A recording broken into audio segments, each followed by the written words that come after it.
Well, the biggest fear that you would have is that the deal would not happen. That something would happen.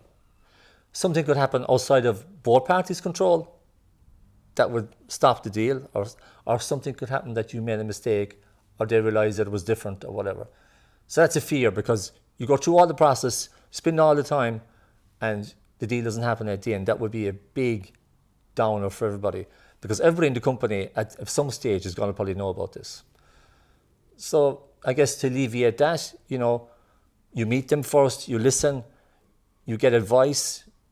Don't get too excited, just work it. Other fears would be, for example, that we had a lot of parties involved as shareholders in the company.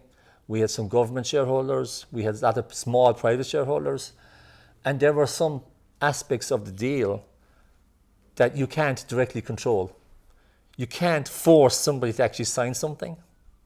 And I was, conscious of that from the start, that we had, say, 32 small shareholders.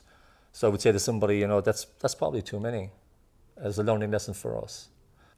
As the deal was progressing, we took, you have to try and keep the business steady, because, anything could happen.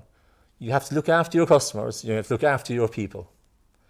You have to trust your team. At one stage during the deal, when I got most people in the team involved, because they had to get involved, one of the engineers said to me, and I was a bit excited about something, he said, "John, trust your team, we look after it."